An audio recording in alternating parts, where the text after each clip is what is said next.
অর্থের অভাবে এক মুঠো চাল ভাজা আর সাদা পানি দিয়েই গত 12 দিন ধরে ইফতার সারছেন অসহায় কোহিনুর বেগমের পরিবার।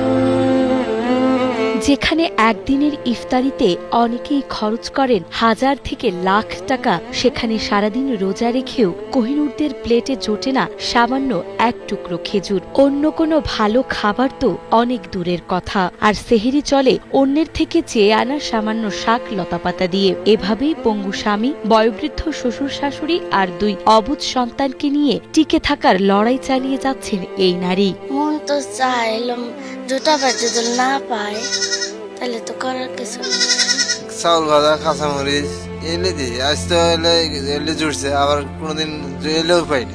আমি একলাড়া মানুষ, কি ছেড়ে কি করি বাবা, যা জোড়ামু বাবা তাই তোমার খাইতেই হবে। একসময় দিনমজুরের কাজ করে সংসার চালালেও কোহিনুর বেগমের স্বামী মহব্বত অসুস্থজনিত কারণে প্যারালাইজড হয়ে পড়লে বৃদ্ধ শ্বশুর শাশুড়ি আর 2 সন্তানের মুখে খাবার তুলে দিতে দিনমজুর হিসেবে কাজে নেমে পড়েন তিনি নিজেই। অন্যের জমিতে কাজ করে দিনে মাত্র 300 টাকা মজুরি পান কোহিনুর। এই সামান্য টাকাতেই চলে 6 সদস্যের সংসার। দিন শেষে চাল ডাল তেল কিনলেও কিনতে পারেন না সবজি, তাই তো বাঁচার আশায় অন্যের থেকে চেয়ে আনা সামান্য শাক লতাপাতা দিয়ে চলে সেহরি এবং পরদিন রাতের খাবার। আর ইফতারে ভরসা চাল ভাজা ও পানি। চাউল কাঁচা মরিচ দিলে ইফতারি করছি।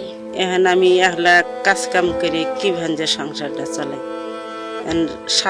শ্বশুরটাও চলেন সগরিডে, আর নিজেই এলা কাজ কাম করে ছেলে মেয়ে গিরে কিছু কারো বাড়িতে এলা চাই সিমটাও নিয়ে আসে ছেলে মেয়ে গিরে খেলি। মানুষের কাছে শাক চা নিয়ে এলো, শাক দিয়ে খাওয়া নিয়ে।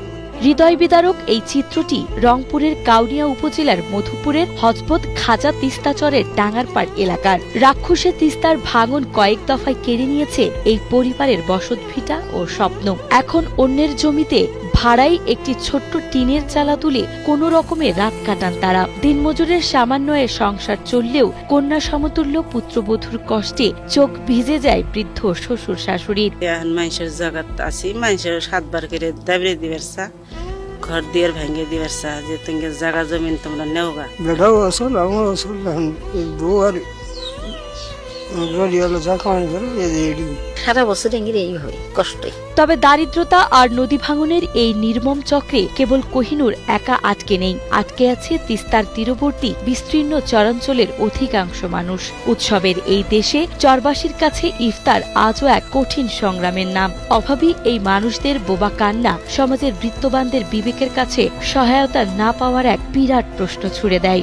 ইফতার মনে করেন যে হয়তো 4টা চাউল ভাজা দিয়েও করে, হয়তো পরের রাতে আগা রাতের মনে করেন যে ভাই একটু ভাত থাকলেও সেটা দিয়েও মনে করেন যে ইফতার করে, নাহলে 4টা শুকনা মুড়ি, সাদা মুড়ি